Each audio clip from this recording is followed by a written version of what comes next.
नमस्कार, इस विशेष समाचार बुलेटिन में आप सभी का स्वागत है। मैं हूं निखिल और मेरे साथ है मेरी सहयोगी दीपाली।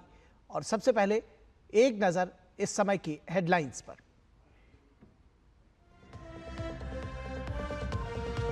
प्रधानमंत्री नरेंद्र मोदी ने नालंदा विश्वविद्यालय के नए परिसर का किया लोकार्पण। नालंदा के नए कैंपस को बताया भारत के सामर्थ्य का परिचायक। कहा, दुनिया के लिए शिक्षा और ज्ञान का केंद्र बनेगा भारत।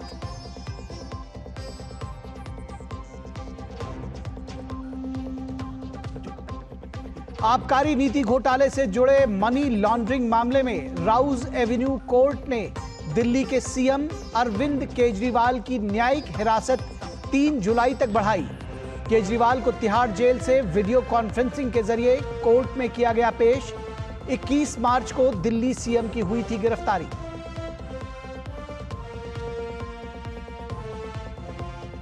दुनिया भर में आज मनाया जा रहा है सिकल सेल जागरूकता दिवस। उपराष्ट्रपति जगदीप धनखड़ ने मध्य प्रदेश के डिंडौरी में कार्यक्रम में लिया हिस्सा। कहा, आयुष्मान योजना के माध्यम से इस बीमारी को करेंगे जड़ से खत्म। पीएम मोदी ने भी सोशल मीडिया पर इस बीमारी को रोकने की अपनी प्रतिबद्धता को दोहराया।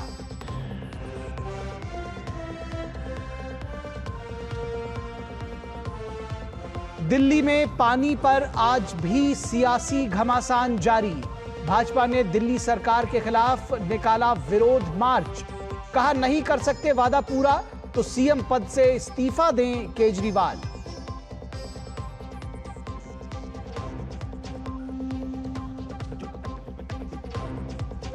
भीषण गर्मी और लू झेल रहे उत्तर भारत में आज भी हीट वेव की मार। गुजरात, चेन्नई, मध्य प्रदेश के कई हिस्सों में बारिश ने दिलाई राहत, लेकिन असम में बाढ़ से हालात खराब।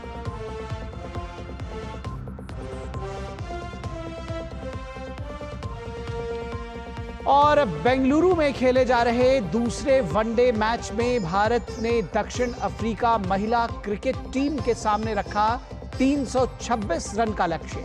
स्मृति मंधाना ने लगाया वनडे करियर का 7वां शतक। मिताली राज के रिकॉर्ड की बराबरी की।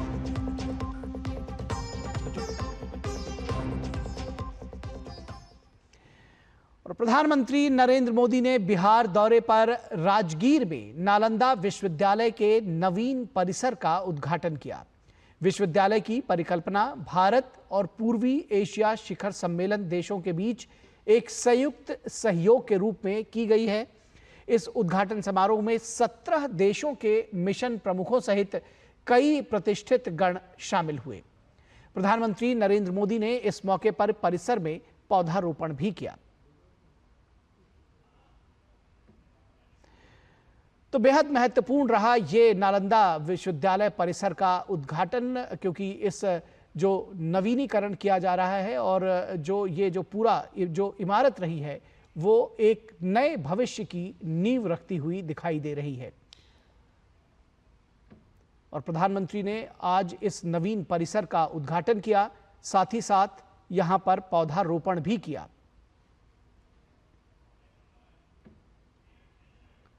नालंदा विश्वविद्यालय अपने आप में एक इतिहास समेटे है और भारत इस विश्वविद्यालय की और ज्ञान का नवजागरण जागृत कर रहा है। और नालंदा के नए परिसर में 40 कक्षाओं वाले 2 शैक्षणिक ब्लॉक हैं, जिनमें कुल बैठने की क्षमता लगभग 1900 है।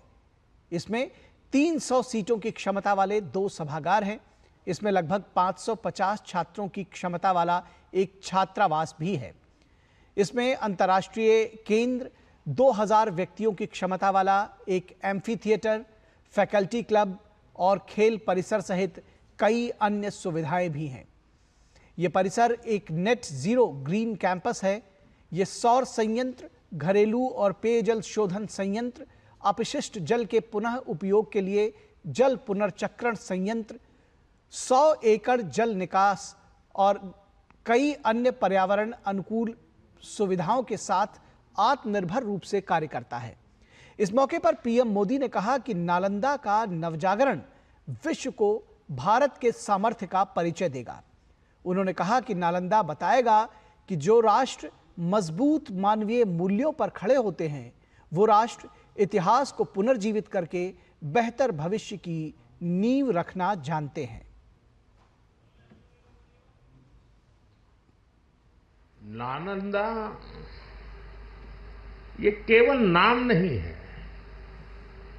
नालंदा एक पहचान है, एक सम्मान है। नालंदा एक मूल्य है, नालंदा एक मंत्र है, गौरव है, गाथा है। नालंदा है उद्घोष इस सत्य का कि आग की लपटों में पुस्तकें भले जल जाएं, लेकिन आग की लपटें ज्ञान को नहीं मिटा सकती।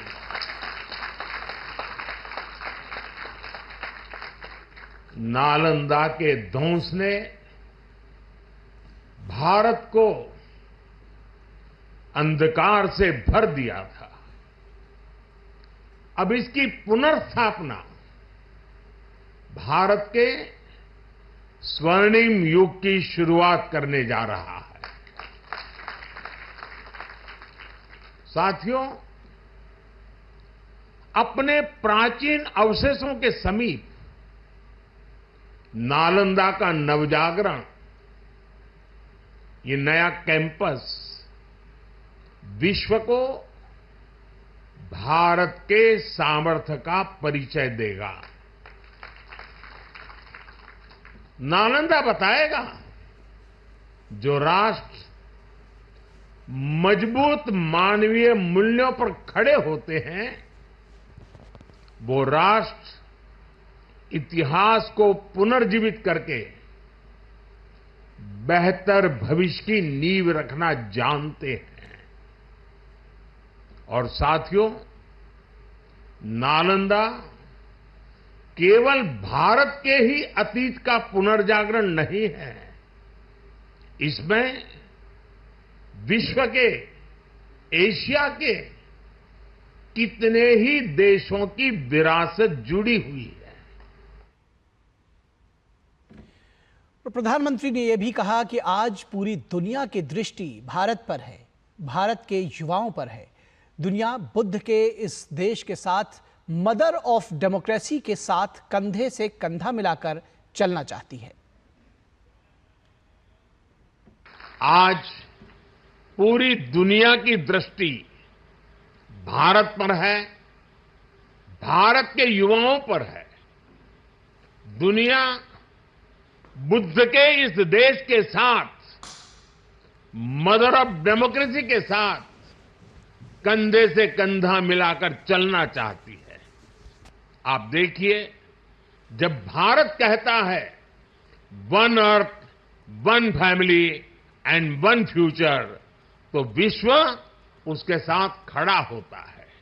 जब भारत कहता है वन सन, वन वर्ल्ड, वन ग्रिड, तो विश्व उसके भविष्य की दिशा मानता है। जब भारत कहता है वन अर्थ, वन हेल्थ, तो विश्व उसे सम्मान देता है, स्वीकार करता है। नालंदा की ये धरती विश्व बंधुत्व की इस भावना को नया आयाम दे सकती है। इसलिए नालंदा के विद्यार्थियों का दायित्व और ज्यादा बड़ा है। इससे पहले प्रधानमंत्री नरेंद्र मोदी ने आज बिहार दौरे पर प्राचीन नालंदा विश्वविद्यालय का दौरा किया।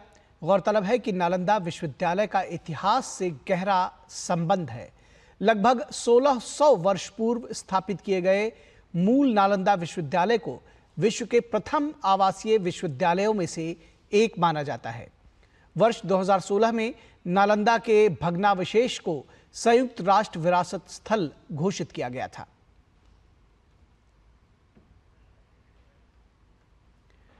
और कथित आबकारी नीति घोटाले से जुड़े मनी लॉन्ड्रिंग मामले में दिल्ली के मुख्यमंत्री अरविंद केजरीवाल की जमानत याचिका पर राउज एवेन्यू कोर्ट में सुनवाई कल भी जारी रहेगी। केजरीवाल के वकील ने अभियोजन पक्ष के गवाहों की विश्वसनीयता पर सवाल उठाए हैं।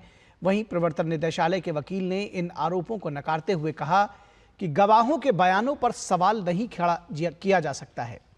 ईडी के वकील ने साथ ही कहा कि केजरीवाल के वकील अपने दलीलों के जरिए ये साबित नहीं कर पाए हैं कि आखिर कैसे उनके खिलाफ मनी लॉन्ड्रिंग का केस नहीं बनता है। इससे पहले राउज एवेन्यू कोर्ट ने अरविंद केजरीवाल की न्यायिक हिरासत 3 जुलाई तक बढ़ा दी है। वीडियो कॉन्फ्रेंसिंग के जरिए सीएम केजरीवाल को पेश किया गया था।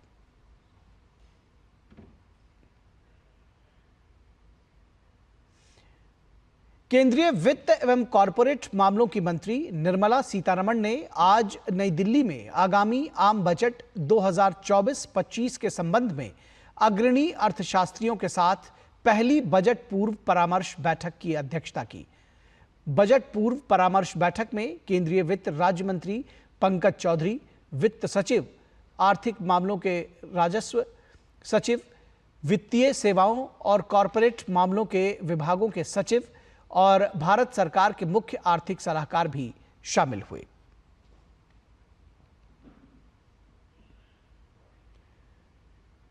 और इस बैठक में शामिल औद्योगिक विकास अध्ययन संस्थान के निदेशक नागेश कुमार ने बताया कि मंत्रालय को पीएलआई योजनाओं का दायरा बढ़ाने का सुझाव मिला है।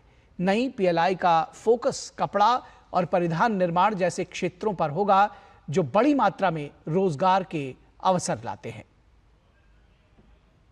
No, I mean the PLI is there, so it is to be kind of spread over and extended to some of the other industries, like newer sectors. The labor intensive sector. Somebody said also the MSMEs to be covered as a part of that PLI. The garment textiles, garment leather goods and all that. These are sectors which create a lot of jobs, and they could be also included in the PLI. Okay. और बारामूला जिले के हादीपोरा इलाके में सुरक्षा बलों और आतंकवादियों के बीच गोलाबारी हुई। इस मुठभेड़ में 2 आतंकी मारे गए हैं। सुरक्षा बल सुबह से ही इलाके में तलाशी अभियान चला रहे हैं। इलाके में अभी भी पुलिस और सुरक्षा बल ऑपरेशन को अंजाम दे रहे हैं।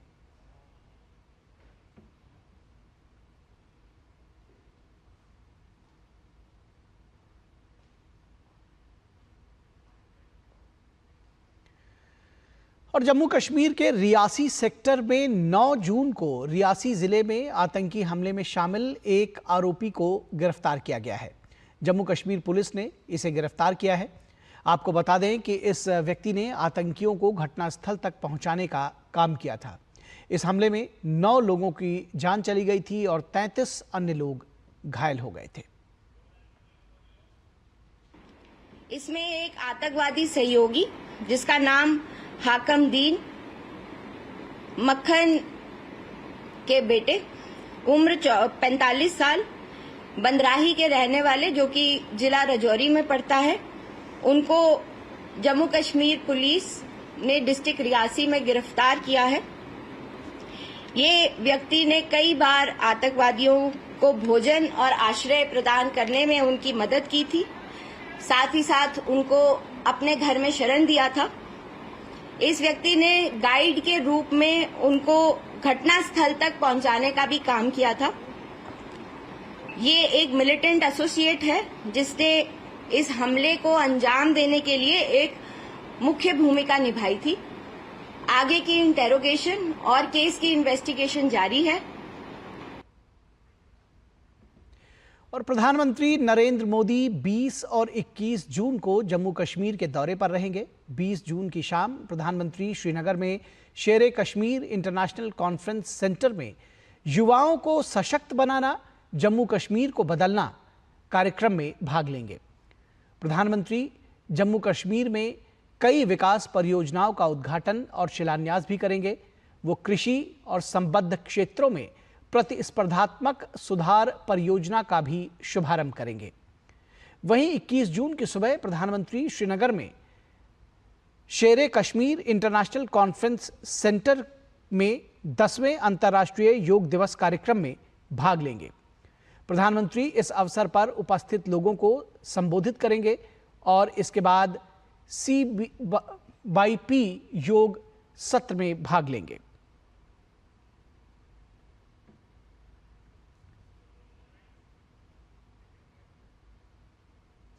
और जम्मू कश्मीर में योग दिवस की तैयारियां लगभग आखिरी चरण में हैं। जम्मू कश्मीर के उपराज्यपाल मनोज सिन्हा ने बताया कि प्रधानमंत्री नरेंद्र मोदी श्रीनगर में अंतर्राष्ट्रीय योग दिवस के लिए आएंगे। इसके लिए प्रशासन और आयुष मंत्रालय मिलकर सहयोग कर रहे हैं। आदरणीय नरेंद्र मोदी जी अंतर्राष्ट्रीय योग दिवस के अवसर पर श्रीनगर आ रहे हैं। प्रशासन ने और आयुष मंत्रालय ने मिलकर के उसकी तैयारियां अच्छे ढंग से कर ली हैं। मुख्य कार्यक्रम डल लेक के किनारे SKICC के पास होगा।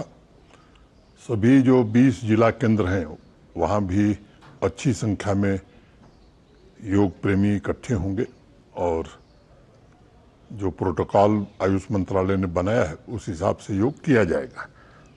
मेरा अनुमान है कि SKICC में जो मुख्य कार्यक्रम है वहां 7000 के आसपास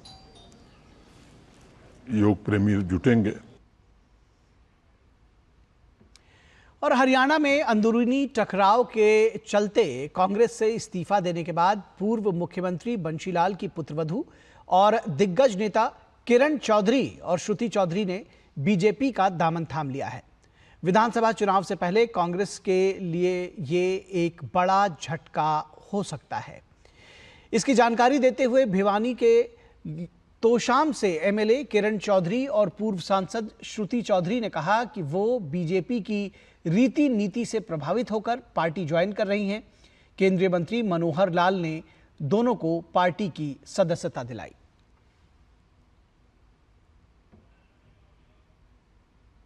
आज जो भी ये कदम उठाया है वो इसलिए कि मेरा कार्यकर्ता जो है, मेरा जो इलाका है, हमारे जो लोग हैं उनको उनका हक मिल सके और वो हक जो है उनको बराबरी का मिले। ना ये ना हो कि कम और ज्यादा वाली बात जो होती आई है वो हो। और इसीलिए जो है हमने ये कदम उठाया। जो भी मेरे को कार्य दिया जाएगा वो कार्य जो है मैंने हमेशा से हरियाणा के अंदर आपने देखा है, दिल्ली वालों ने भी देखा है कि बहुत ईमानदारी के साथ मैंने काम करा है और जो है हमेशा जो है कर्मठता के साथ करा है। उसी तरह से जो है अब आने वाला समय जो है वो भाजपा का परचम उठाकर जबरदस्त काम करेंगे। और किरण चौधरी के कांग्रेस से इस्तीफे पर हरियाणा के CM नायब सिंह सैनी ने अपनी प्रतिक्रिया दी है। उन्होंने कहा कि कांग्रेस में परिवारवाद है। कांग्रेस के कई अन्य वरिष्ठ नेता पार्टी में घुटन महसूस करते हैं। इसके साथ ही CM नायब सिंह सैनी ने कहा कि आने वाले समय में कांग्रेस पूरी तरह से खत्म हो जाएगी। किरण चौधरी जी ने और हमारी बिटिया श्रुति चौधरी जी ने भारतीय जनता पार्टी में शामिल होने का जो आज निर्णय किया, मैं पार्टी के अध्यक्ष होने के नाते भी बहुत बहुत स्वागत और धन्यवाद करता हूं और एक विश्वास दिलाता हूं प्रदेश के मुखिया के नाते भी, पार्टी के मुखिया के नाते भी कि किरण चौधरी जी और श्रुति चौधरी जी, भारतीय जनता पार्टी एक परिवार के नाते हम मिलकर के हरियाणा को मजबूत करने के लिए काम करेंगे। और दिल्ली में क्या आम और क्या खास, हर इलाके में पानी की किल्लत बढ़ गई है। पूर्वी दिल्ली की कई कॉलोनियों में 2-3 दिन से पानी नहीं आ रहा है। विनोद नगर, मंडावली, गणेश नगर समेत कई इलाकों में पानी के लिए हाहाकार मचा है। गोल मार्केट, बंगाली मार्केट, तिलक मार्ग, संसद भवन, सुप्रीम कोर्ट, हाई कोर्ट और न्यायाधीशों के बंगलों में भी पानी की सप्लाई कम हो गई है। RML, कलावती सरन और लेडी हार्डिंग जैसे अस्पताल में भी पानी की कमी का सामना हो रहा है। इस जल संकट को लेकर बीजेपी लगातार दिल्ली में विरोध प्रदर्शन कर रही है। आज भी बीजेपी के सांसदों ने सड़कों पर उतरकर केजरीवाल सरकार को घेरा।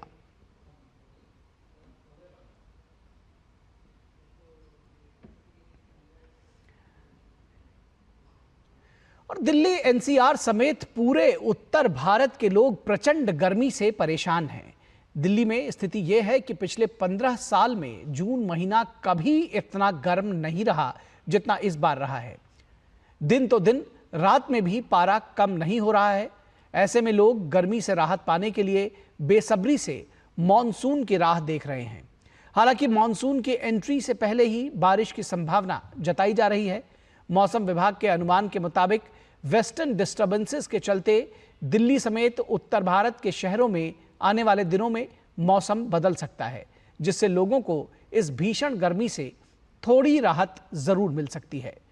प्रचंड गर्मी से लोगों का हाल बेहाल है। इस साल पुराने कई रिकॉर्ड टूट चुके हैं। दिल्ली में जून का महीना तो पिछले 15 वर्षों में सबसे ज्यादा गर्म रहा। इस साल उच्चतम तापमान 47 डिग्री दर्ज किया गया। गर्मी में सर्द में रहने वाले साउथ और उत्तराखंड ऐसे राज्य जो गर्मी में ठंडे रहते थे, चाहे वो उत्तराखंड हो या हिमाचल प्रदेश हो, उनके कुछ हिस्सों में भी लू का प्रकोप देखने को मिल रहा है। इसके साथ ही साथ हरियाणा, चंडीगढ़ और पंजाब के कई हिस्सों और उत्तरी मध्य प्रदेश, ओडिशा, झारखंड, बिहार और जम्मू संभाग के अलग अलग हिस्सों में लू की स्थिति देखने को मिल रही है। सर्वाधिक तापमान उत्तर प्रदेश के उरई में 46.4 डिग्री सेल्सियस दर्ज किया गया। मौसम वैज्ञानिकों ने आज उत्तर प्रदेश के कई हिस्सों में हीट वेव से लेकर गंभीर हीट वेव चलने का रेड अलर्ट जारी किया है।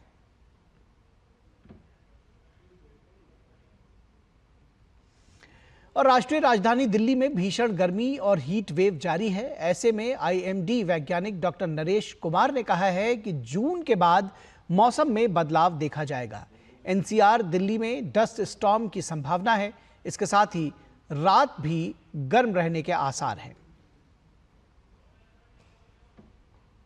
पंजाब, हरियाणा के लिए और एनसीआर दिल्ली के लिए भी जो कल हमारा रेड अलर्ट था, उसके लिए हमारा एक स्टेप नीचे किया, ऑरेंज अलर्ट किया है। आज भी हम एक्सपेक्ट कर सकते हैं एनसीआर दिल्ली में भी कहीं ना कहीं डस्ट स्टॉर्म्स या लाइट रेनफॉल एक्टिविटी आजकल हो सकता है। उसके कारण ही हम यही सोच रहे हैं कि टेम्परेचर्स में गिरावट आई। हम पंजाब, हरियाणा, एनसीआर दिल्ली के लिए वार्म नाइट का भी वार्निंग है। आज भी रहने का वही अनुमान है।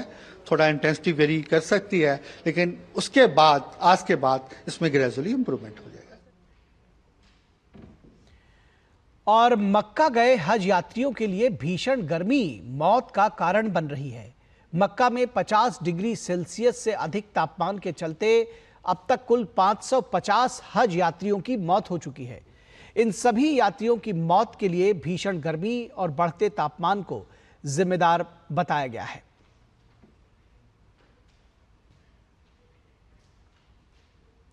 तो इस विशेष समाचार बुलेटिन में बस इतना ही। मुझे और दीपाली को दीजिए इजाजत। नमस्कार।